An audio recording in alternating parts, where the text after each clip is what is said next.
জুয়েল ম্যাথবিডি চ্যানেলের পক্ষ থেকে আমি ওহিদুল ইসলাম জুয়েল সবাইকে স্বাগত জানাচ্ছি। আজকে আমি নবম শ্রেণীর গণিত বইয়ের অনুশীলনী 3.2 এর 13 নম্বর অঙ্কটি নিয়ে আলোচনা করব। তো প্রথম প্রশ্নটি হলো 13 নম্বর, যদি a + b + c = 0 হয় তবে দেখাও যে ক নম্বর প্রশ্নটি হলো a³ + b³ + c³ = 3 abc এবং খ নম্বর প্রশ্নটি হলো b + c² / 3 bc + c + a² / 3 ca + a + b² / 3 ab = 1। এখন আমরা ক নম্বর অঙ্কটি করব। দেয়া আছে a + b + c = 0। এখন এখান থেকে আমরা a + b এর মানটা বের করব। তো a + b এর মানটা আমরা বের করতে চাই, তাহলে প্লাস সিটা ডান পাশে মাইনাস হয়ে যাবে। এখন আমরা ক নম্বর অঙ্কটি করব। Left side a³ + b³ + c³ এই হলো আমাদের বাম পক্ষ বা লেফট সাইড। এখন এইখানে a³ + b³ এইটুকু আমরা সূত্রে নিব। তো a³ + b³ এর মান নির্ণয়ের সূত্রটি হলো a + b² - 3ab * a + b। এই a³ + b³ এইটুকুর পরিবর্তে আমরা লিখলাম এই পর্যন্ত, তারপরে প্লাস দিলাম প্লাস, এরপরে c³ এই আমরা লিখলাম c³। এখন আমরা এখানে a + b এর পরিবর্তে a + b এর মানটি বসিয়ে দেব। a + b এর পরিবর্তে আমরা -c লিখতে পারি। a + b এর পরিবর্তে আমরা বসাবো -c, তার উপরে আছে কিউব, এই দিয়ে দিলাম কিউব, তারপরে -3ab এই আমরা লিখলাম -3ab ইন্টু a + b এর পরিবর্তে -c প্লাস এই দিলাম প্লাস এই c³ এই c³। এখন c³ -c তার উপরে কিউব, আমরা জানি a স্কয়ার করলে মাইনাসটি প্লাস হয়ে যায়। যদি পাওয়ার বিজোড় সংখ্যক থাকে তাহলে -c থেকে যাবে। -c³ তার মানে -cটা 3 বার গুণ, যদি আমরা 3 বার গুণ করি তাহলে মাইনাসটা -c থেকে যাবে। তো এখন হবে -c³। এখন এই -c এই -3ab এই দুটো গুণ, মাইনাসে মাইনাসে প্লাস 3 abc, আর এই আছে প্লাস দিলাম প্লাস এই c³ এই c³। এখন এই c³ প্লাস আর এই c³ হলো মাইনাস। প্লাস আর মাইনাসে সমান সংখ্যা কাটা যায়, বা একটি c³ থেকে যদি আমরা একটি c³ বাদ দেই তাহলে শূন্য হয়ে যাবে, থাকবে 3 abc। তো এটাই রাইট সাইড সল্ভড। অথবা অন্যভাবেও করা যায়, দেখি একটু আমরা বিকল্প নিয়মটি। দেয়া আছে a + b + c = 0।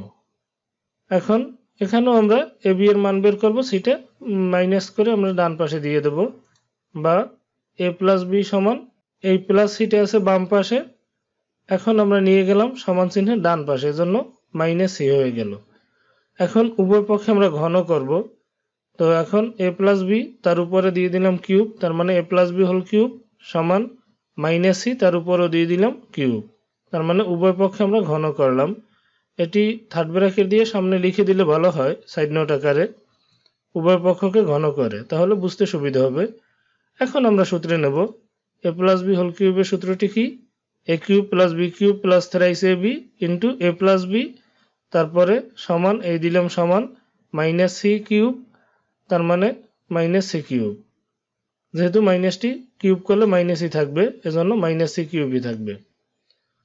এখন আমরা a³ + b³ + 3ab into a + b, এখন এইখানে আমরা কি করতে পারি, এই a + b এর পরিবর্তে আমরা -c বসাতে পারি। যেহেতু a + b এর পরিবর্তে এখানে আমরা -c লিখলাম, এজন্য আমরা a + b এর পরিবর্তে -cটা বসাতে পারি। সমান এই সমান দিলাম এই সমান -c³ এই -c³। পরবর্তী স্টেপ a³ + b³ এখন এই দুইটা তো গুণ, plus 3ab into -c, plus মাইনাসে মাইনাস, 3ab এর সাথে c গুণ করলে হবে 3abc সমান -c³ -c³। এখন এই -3abc এটিকে আমরা সাইড চেঞ্জ করে ডান পাশে নিয়ে যাব, হয়ে যাবে প্লাস থ্রাইস এবিসি। আর সমান চিহ্নের ডান পাশে আছে মাইনাস সি কিউব, এটিকে আমরা সাইড চেঞ্জ করে বাম পাশে নিয়ে যাব, হয়ে যাবে প্লাস সি কিউব। এখন A cube plus B cube plus C cube সমান থ্রাইস এবিসি। এটি আমাদের ক নম্বর অঙ্কটি, অতএব সৌট। তো দুইটির যে কোনো একটি নিয়মে করতে পারো, যেটি ভালো লাগে সেই নিয়মটা প্র্যাকটিস করবে, সমস্যা নেই। এখন আমরা পরবর্তী অঙ্কটি দেখব, 13 খ নম্বর। খ নম্বর প্রশ্নটি হলো, যদি a plus b plus c সমান 0 হয় তবে দেখাও যে b plus c whole square by thrice bc plus c plus a whole square by thrice c a plus a plus B whole square by thrice A b সমান 1।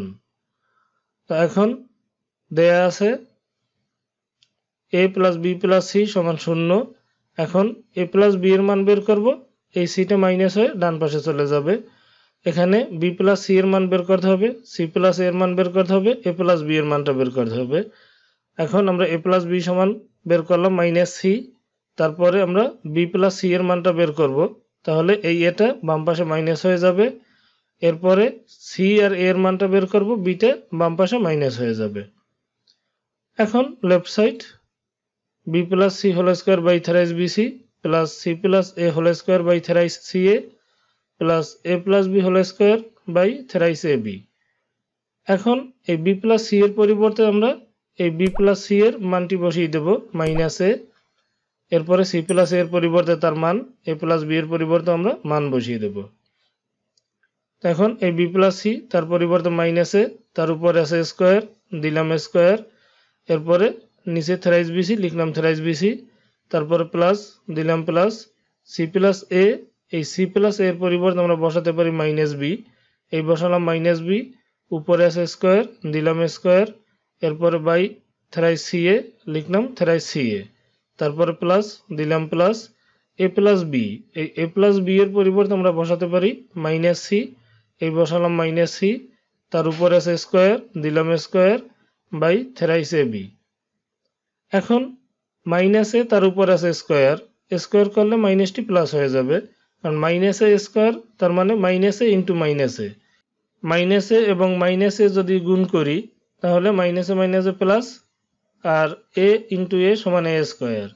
তো এখন মাইনাসে square তার পরিবর্তে আমরা লিখতে পারি প্লাস এ স্কয়ার, নিচে আছে থ্রাইস বিসি, এটি ঠিক থাকবে, তারপর প্লাস দিলাম প্লাস, এখানেও সেম নিয়ম, মাইনাস বি তার উপরে স্কয়ার, স্কয়ার করলে হবে শুধু বি স্কয়ার বা প্লাস বি স্কয়ার, নিচে থাকবে থ্রাইস সি এ, এই লিখলাম থ্রাইস সি এ, তারপর প্লাস দিলাম প্লাস মাইনাস সি তার উপরে স্কয়ার, স্কয়ার করলে শুধু সি স্কয়ার, আর নিচে থাকবে থ্রাইস এ বি। এখন ভগ্নাংশের যোগবিয়োগ মানেই লসাগু, এখন এখানে আমরা লসাগু করব। তো সংখ্যার লসাগু হবে 3, আর এ আছে একটি, বি একটি, সি একটি, তো লসাগু হবে থ্রাইস এ বি সি। এখন নিয়মটা হলো স্বাভাবিক লসাগুর মতো আমরা লসাগু করব। প্রথম ভগ্নাংশের হর দ্বারা লসাগুটাকে ভাগ করব, যেটা রেজাল্ট হবে সেটি উপরের সংখ্যার সাথে গুণ। তো থ্রাইস বিসি দ্বারা যদি আমরা থ্রাইস এবিসি কে ভাগ করি তাহলে 3bc কাটা যাবে, থাকবে শুধু এ, এ স্কয়ারের সাথে গুণ করলে হবে এ কিউব, তারপরে প্লাস দিলাম প্লাস, এখানে থ্রাইস সি এ, এই থ্রাইস সি এ দ্বারা আমরা লসাগুটাকে ভাগ করব। তো 3 কাটা যাবে, সি কাটা যাবে, এ কাটা যাবে, থাকবে শুধু বি, বি দ্বারা যদি আমরা বি স্কয়ারকে গুণ করি তাহলে হবে বি কিউব। একটু ভালোভাবে খেয়াল করো, যদি লসাগুতে সমস্যা থাকে একটু খেয়াল করো, তাহলে জিনিসটা বুঝতে পারবে। এরপর প্লাস দিলাম প্লাস, এখন এই হর দ্বারা তৃতীয় ভগ্নাংশের হর দ্বারা লসাগুটাকে ভাগ করব, সবগুলোর ক্ষেত্রে একই নিয়ম। তো এখন থ্রাইস এবি দ্বারা যদি আমরা লসাগুটাকে ভাগ করি তাহলে 3 কাটা যাবে, এ কাটা যাবে, বি কাটা যাবে, থাকবে সি, তার মানে রেজাল্ট হবে সি। এই সিটা উপরের সংখ্যার সাথে গুণ, তার মানে সি স্কয়ারের সাথে গুণ, সি স্কয়ার ইন্টু সি, তার মানে সি স্কয়ারের সাথে যদি আমরা সি গুণ করি তাহলে হবে সি কিউব। এখন A cube plus B cube plus C cube, এইখানে আমরা শুধু A cube plus B cube এটুকু সূত্রে নেব। A cube plus B cube এটুকুর পরিবর্তে আমরা লিখতে পারি A plus B whole cube minus thrice A B into A plus B. এরপরে এই আছে প্লাস সি কিউব, এই আমরা দিয়ে দিলাম প্লাস সি কিউব, নিচে থ্রাইস এ বি সি, এখানে আমরা লিখলাম থ্রাইস এ বি সি। এখন আমরা মান বসিয়ে দেব। a প্লাস বি এর পরিবর্তে মাইনাস সি, তার উপরে আছে কিউব, দিলাম কিউব, এই মাইনাস দিলাম মাইনাস, থ্রাইস এ বি, এই লিখলাম আমরা থ্রাইস এ বি, তারপরে a প্লাস বি, এই a প্লাস বি এর পরিবর্তে আমরা লিখলাম মাইনাস সি, তারপরে প্লাস দিলাম প্লাস সি কিউব, এই লিখলাম সি কিউব, নিচে থ্রাইস এ বি সি, এই থ্রাইস এ বি সি। এখন মাইনাস সি তার উপরে কিউব, কিউব করলে মাইনাস থেকে যাবে, মাইনাসটি থেকে যাবে, তো মাইনাস সি কিউব, এখানে এই minus C into minus thrice এ বি, এই দুইটা গুণ, তো মাইনাসে মাইনাসে প্লাস, থ্রাইস এ বির সাথে সি গুণ হলে থ্রাইস এ B C plus C cube, এখানে এই plus C cube minus C cube কাটা যাবে, থাকবে শুধু থ্রাইস এ বি সি।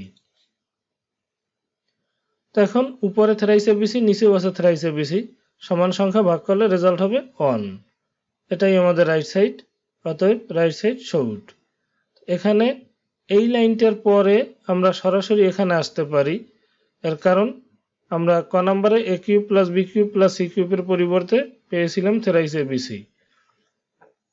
তো যাই হোক, আমরা ডিটেলস করলাম, কারণ আমাদের টার্গেট সৃজনশীল, পরীক্ষার সময় ক নম্বর খ নম্বর দুটি হয়তো একত্রে থাকবে না, এজন্য এখান থেকে আমরা নিয়ম অনুযায়ী করব এবং নিয়ম অনুযায়ী আমি করলাম। একটু মনোযোগ সহকারে অঙ্কগুলি প্র্যাকটিস করলে আশা করি অঙ্কগুলি সহজ হয়ে যাবে।